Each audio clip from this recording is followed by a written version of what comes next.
I have a lot of TTRPGs. Add to that setting books and adventure modules across physical material and PDFs, and things really start to get ridiculous. So to combat this, I've created weekend one-shots. Once a month, I run a game for a group of interested and available friends that's a bit different.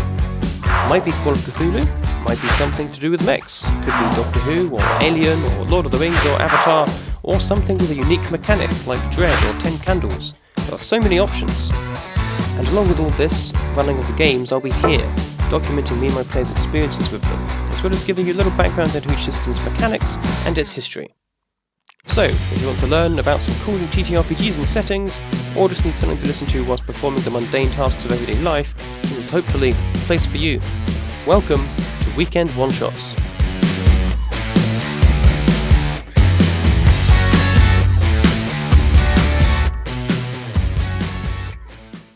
So far in this series, we've talked about a very recent TTRPG, although with people's thoughts on that actual release, it looks like we might have to cover that one again, and the TTRPG about as old as I am.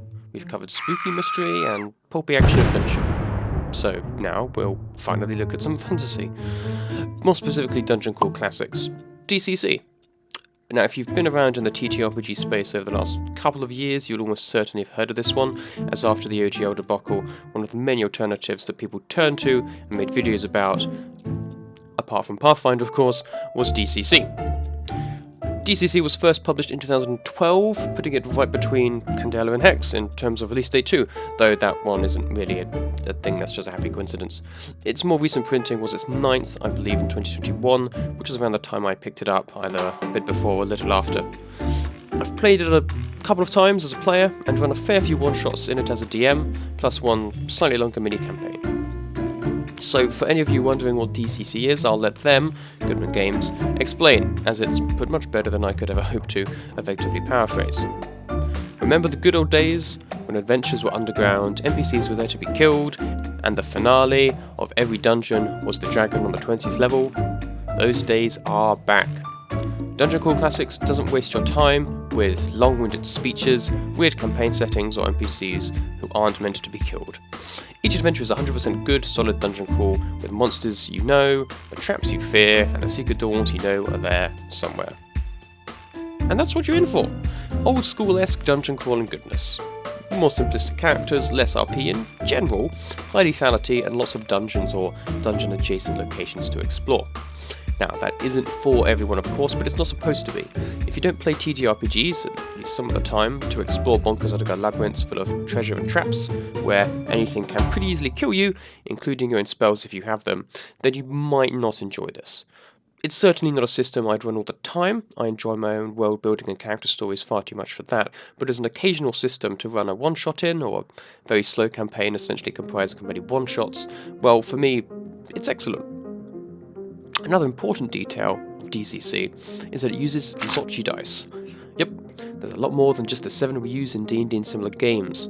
DCC uses those too, but also the D3, D5, D7, D14, D16, D24 and D30. Will you be using them all the time? Well, no. So if one person has them, then you're probably good, and obviously you can use dice rolling apps or sites. But they are very cool, especially for any dice goblins out there. It's justifying buying these dice should be much simpler, as they are actually different to the other 1,000 you already have. Now, there isn't any history lesson here like there was with Hex. Dungeon Crawl Classics started out in 2003 as a series of modules for 3rd edition, which changed to 4th in 2008 using the game system license, and then finally changing over to their DCC system in 2012 under the OGL and SRD. Okay, so maybe a little history, but not a lot more than that unless we went into the entire history of dungeon crawls, and that's a little off topic for this video. What is very worth pointing out is there are 2 main ways you can play DCC.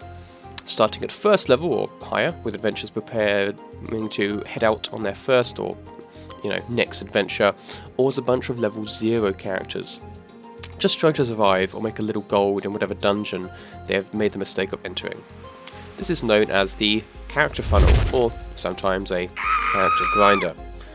This type of game is what we're going to be looking at today. I ran a game of DCC for my birthday with 7 players, some of them new to the system and some more familiar with it. Each of them had 4 PCs at the start of the game, so 28 total, and I had 12 spare in case anyone had incredibly bad luck. So, clearly this is a very different style of game, and having to create so many characters must take a long time. Well, there are resources that make it very simple, but even without those, it's still pretty quick and simple, so we'll start with that. I'll make a quick note that there are mechanics I won't be covering today, because they pertain to the actual classes, and we're just talking about character funnels and level 0s today. So, in the future, I will come back and we'll do another DCC one with the character stuff, but for now, high-level character stuff. For now, we're just doing level 0. We start by rolling ability score rolls. There are 6 of these, and they are strength, agility, stamina, personality, intelligence, and luck. Most of these are what you would be used to in other systems, with personality being a catch-all for wisdom and charisma, and luck being a favour of the gods, hard to define talent. We'll come back to this one later, or in the next DCC video. You calculate these by rolling 3d6 for each, and allocating straight down the line. First roll, strength. Second, agility. No choices, no point buy, no distribution. You get what you get. This is how it was done, more so in old school games than nowadays, and it is certainly a different feel, but there's something quite fun about rolling your characters and some of them being absolutely awful, either as you can make your wish and try and get them to survive the whole ordeal, or because you're simply waiting for the inevitable moment when they perish. Ability scores, once rolled, do give modifiers, but these aren't calculated like in 5e or Pathfinder 2e pre-remaster. 9 to 12 is a 0, the next 3 on either side is plus or minus 1, the next 2 is plus 2 or minus 2, and then 18 is 3 and minus 2 respectively. Significantly higher stats can also benefit the spellcasting classes, giving them more spells and access to higher level spells overall, and having a low score will do the opposite, and they will also help determine your languages. Next, we do a little more with the luck score, and our first result sheet dice roll, the D30. This is to determine your birth augur, something important about your birth that will dictate your lucky, or if you have a negative, unlucky roll. This can be things like an extra modifier to attack rolls, particular damage rolls, extra hit points, a better saving throw, a better spellcasting modifier, more speed, or languages, and 20 or something others. Of course, sometimes these are penalties instead, and if your modifier is 0, then these do nothing as you know them down to level 0, or whatever level you start at, and they stay as they are. They don't change when your luck does. Once you've done this, we have a couple of quick calculations, saving throws and languages. All saves are plus 0 at level 0 by default, and there are 3, fortitude, reflex, and willpower. You know, the useful ones. So, taking your modifier from stamina, agility, and personality respectively finishes up these. Languages, everyone knows common, and 1 language per point of intelligence they have. Dwarves, elves, and halflings know their racial language if they have an intelligence of 8 or more. There's a table in the appendices that goes over which languages people are likely to learn, which is very cool. Okay, now we can get onto the proper level 0 specific stuff. Hit points, 1d4 modified by stamina, minimum of 1 of course, 5d12 copper pieces, 0 XP, 1 random piece of equipment, and a randomly determined occupation. You roll a d24 for equipment, which is things like crowbars, torches, and sacks, and then d percentile, d100 for occupation, which is everything from farmers and butchers to nobles and wizards' apprentices. There are also in here, scattered about, some halfling, elven, and dwarven occupations. Occupations is what I was trying to say there. As races are also classes in this, so if you get one of those, you're going to be a halfling, an elf, or a dwarf. Each occupation grants you training in a weapon, as well as that weapon and trade goods, which can be a great variety of things depending on your trade. A soldier, you get a shield. A jeweler, you get a gem worth 20 gold. A halfling, gypsy, a doll, a hex doll. A farmer gets a chicken, or another farmyard animal. And a dock worker gets a late RPG book. That's some meta humor right there. After this is done, you choose an alignment, or roll for this too. You could use a d3, or d6, and split it if you don't have a d3 on hand. As there is law, chaos, and neutrality, the eternal struggle between those and the ones in the middle. No good and evil stuff. And with that, we're done. Once you get in the habit of doing this, you can make characters in a matter of minutes, and with how bad they can wind up, it's quite a lot of fun. However, if you, like me, need to make 40 odd and didn't have the time to do all this yourself, or let your players do them at the start of the session, then there are resources that you can use. I would suggest Purple Saucer Games' Zero Level Party and Tourney generator.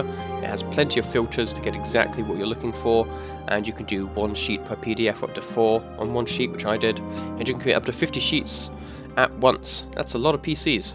Just click Bring Out Your Dead, and you're good to go. They also have some other very useful tools and some adventures, though I haven't played any of those yet, but I'll put a link to them up in the corner. So, you've got your Zero Level Party all rolled up. Now what? Well, at this point, it's time for the adventure. So, a funnel adventure is a bit different to a regular adventure, the kind you'll be playing once you have your level 1 character at the end of the funnel. They are often, in my experience of running them at least, a bit shorter, and usually have a simple premise.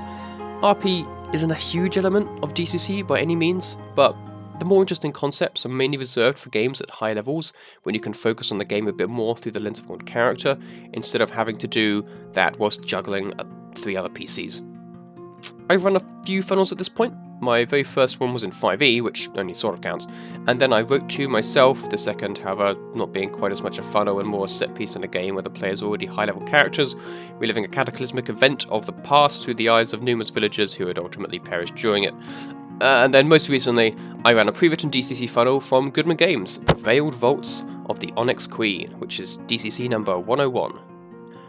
Now, generally speaking, I much prefer running my own things than pre-written stuff. I find it easier, less stifling, and I have much more difficulty expanding upon something I don't have full control over. But there are some cases where pre-written adventures just make sense. One-shots, especially Call of Cthulhu ones, for example, or one-shots where it's a system I have less experience with. In these instances, these are helpful, as you can focus on making sure you understand the game system, rather than figuring out that and also trying to write an adventure in it.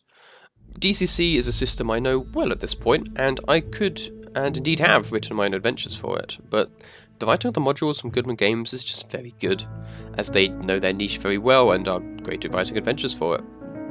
They are easy to understand, and they are largely dungeon crawls or adjacent, so there's a lot less other stuff to get bogged down in. I personally am not great at tracking lots of things that are going on all at once when I've not come up with them myself. I don't know why, they just don't stay in my head no matter what I try. Plus, I have a great deal of modules from them, as they do some great bundle deals, so I have to justify that somehow, don't I? So yes, I ran the Veiled Vaults of the Onyx Queen, which I will talk about now for a little bit, so spoilers ahead, I guess. Let's give you the background the players get. The merciful Queen Yoros' Onyx Jubilee is fast approaching, marking the 95th year of her glorious rule, and preparations are in full swing. So when royal courtiers appear in towns and villages across the realm, identifying those subjects who showed uncommon skill in their given profession, the masses rejoiced. For Queen Yoros was long-lived and much beloved throughout the land. As luck would have it, you have been chosen to attend the royal palace and ply your given talents, whatever they may be, in preparation for the great celebration.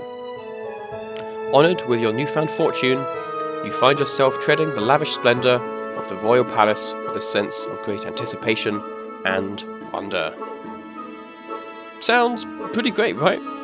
Well, there is a tiny little asterisk on here. The Queen isn't actually as benevolent as she seems, instead being a demon-worshipping cultist obsessed with retaining her youth. She made a deal with the corpse god Modigian and now has to sacrifice 95 souls every 95 years to continue the pact. Guess who some of the souls are? The characters are all drugged and taken to the Mausoleum Cathedral of Modigian, ready to be sacrificed.